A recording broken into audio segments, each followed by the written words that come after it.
Hey guys, welcome back to the channel.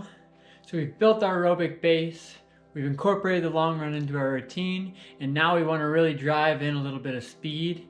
So today I'm going to be talking about the tempo run.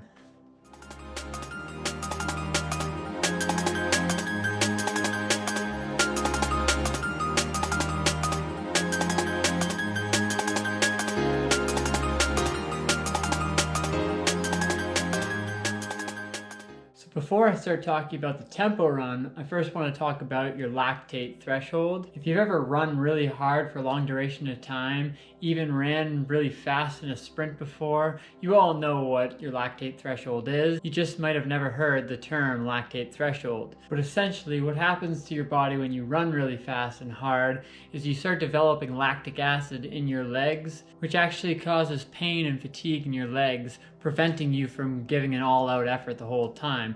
It's part of the reason why it's very difficult to run a 400-meter sprint, because the last 150 meters, your body has so much lactic acid built up that your body just doesn't want to go anymore. Well, it's the same thing with long distance running, except typically it doesn't accumulate quite as quickly as a sprint would. I'm having just the best run ever. Oh my god. Oh my god, what's happening? What's happening to my legs? Oh my god. Oh my god. So what exactly is a tempo run, otherwise known as a lactate threshold run?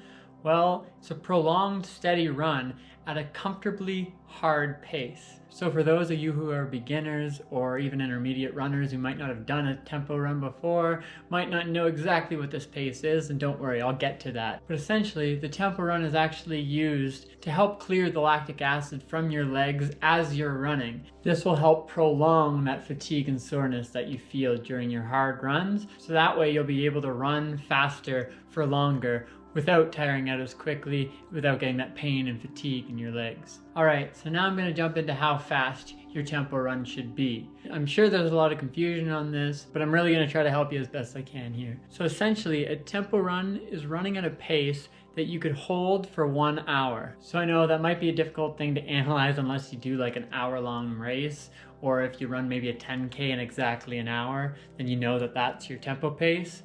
But for everyone else, it might be a little bit harder to distinguish. So I'm just gonna say, a tempo run is about 15 to 20 seconds per kilometer slower than your 5K pace. Now, of course, if you decide to do a longer tempo run, this pace may drop a little bit, but of course you'll have to go based on how your body feels. And if you're someone that measures by heart rate, essentially you're going at about an 85 to 90% max heart rate. So if you do run by heart rate, that's a good way to look at it. So next I'm going to talk about how long your tempo run should be. So for beginners, you might start with about 15-minute tempo and work up to about 20. And for anyone else, I would say tempo runs up to 40 minutes. Going anywhere longer might put your body through too much stress, especially if you go closer to 60, but 40 minutes should be great. I really like my 10-kilometer tempos because my tempo pace is faster than 4 minutes per kilometer, so I could do a 10-kilometer tempo run in just under 40 minutes, which is perfect.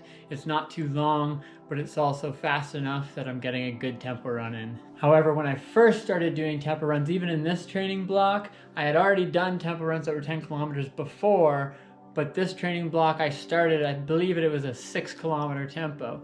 So even beginners could even go closer to, 2 or 3 kilometers, depending on what your pace is, and then work your way up a little bit. But you don't have to start big. You just want to get about 15 to 20 minutes in per week. So if you have any questions or anything, just leave a comment down below. I'll answer every question that I can that you guys throw up there, because I know the tempo run could be confusing at times, and maybe I could help you find that pace that you might not be able to find on your own. Alright, so just so everybody is aware, a tempo run is a workout. It's not like just going out and doing a 10-kilometer run. It's putting your body through some stress that it doesn't normally go through, which means that you have to do the proper build-up.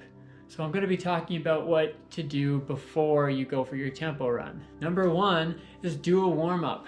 go out and do a 2, 3, 4 kilometer run or 10 to 15 minutes at a nice easy pace just to get your legs working. You don't want to go into a tempo run on cold legs. You're going to get injured. Your body just won't be warmed up, so you actually won't be able to run as efficiently, and you're going to get that fatigue and soreness in your body a lot quicker. So after my warm-up, I like to do some dynamic stretching. So I'm going to put on the screen some dynamic stretches that I like to do before I do some of my workouts.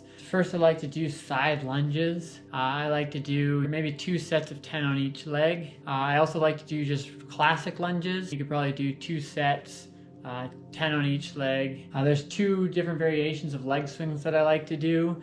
So with this one, maybe doing 10 to 15 on each leg with each variation. So it ends up being 2 sets of 10 to 15. And then I like to do, of course, your classics like high knees. High knees are a great warm-up for any run, as well as butt kicks. Just make sure they're nice and controlled. And lastly, I really like to do strides. And of course, my personal favorite, riding the horsey. Riding the horsey. No, I'm just kidding. Unless you're like me and you think that's a blast, and then you can just toss that in there as well. I'm gonna be talking about a lot of these next week when I do my video on drills. I just wanted to kind of give you some of the basics. So after you do your dynamic stretching, you're about ready for your tempo run, and then after your tempo run is over, make sure you do a cool down. A cool down is great for letting your body clear out some of that lactic acid, as well as get rid of some of that adrenaline. And then, of course, you could do some stretching afterwards as well. So, of course, this is helping you both prevent injuries as well as perform at a higher efficiency.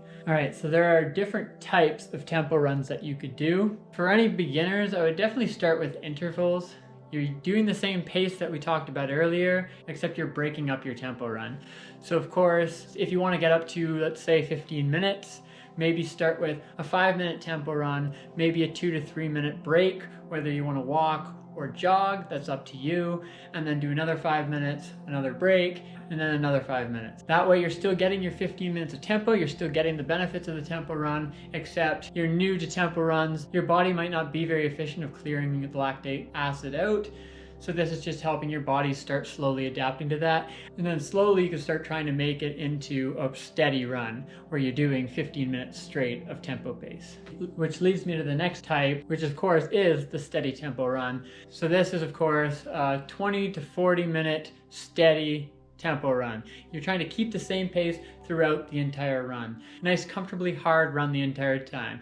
You should be breathing pretty hard, but at the same time, your body shouldn't be producing lactic acid. You should be able to keep your form, and you shouldn't be having to push to keep that pace. Even if you go for 40 minutes, you should feel like you could go for another 20 minutes at that pace. And the last type is, of course, the up tempo, or I like to call the progression run, where you're starting at a slower pace and you're slowly getting faster as the run goes. Whether it's every 1 kilometer you increase, or even every 2 or 3 kilometers you increase your speed. This is great for, of course, playing your body by feel. You're slowly getting more and more warmed up as you work up, and even though you're increasing your pace, a lot of the time it doesn't feel like it's much of an extra effort, and it's training your body to save the harder miles for last. It's ensuring that you don't develop lactic acid too quickly in your run, so that way you could end on a strong note. I really like to do progressive tempos during my marathon training, where I start a little bit slower than my marathon pace, slowly work and end a little bit faster than my marathon pace in a long run. So, you know, I might do a 25 kilometer tempo, and it's helping me so that in the later stages of the race that I'm still able to clear lactic acid out of my system and I don't end up bonking, essentially. It's very important in the beginning to find your pace, and eventually you're going to start knowing your body a little bit more, and you're going to be knowing which speeds you could handle and which speeds you can't. Of course, I'll put down in the description below the Jack Daniels calculator that I use. If you plug in one of your race paces, it'll give you the lactate threshold pace that you should be doing. This isn't always accurate. Sometimes you could do faster lactate threshold workouts than this, but this is just a way to get started. Get started with this pace perhaps, and then if you're finding them too easy, then you could increase the pace. If you're finding them too difficult, you could decrease the pace. But this is a good way to start, is just plugging numbers into this calculator and finding out your lactate threshold pace. So just remember, a tempo run is not an all-out effort. If I'm going to put it on a scale, it's like a 7 to 8 out of 10 in terms of effort. So you don't want to be going all out, but you don't want to be going too easy as well. It's working hard, but it's not working your hardest. And if this video has been at all helpful, definitely smash that like button. So next week, of course, I'm going to put my weekly video up, probably Monday or Tuesday, and then I'll put up another video in the Become a Better Runner series. And if you want to see that, definitely make sure you hit that subscribe button and maybe even smash the bell, so that way you can get notified when the video is up. So thanks for watching, run on, and I'll see you guys next week. Peace.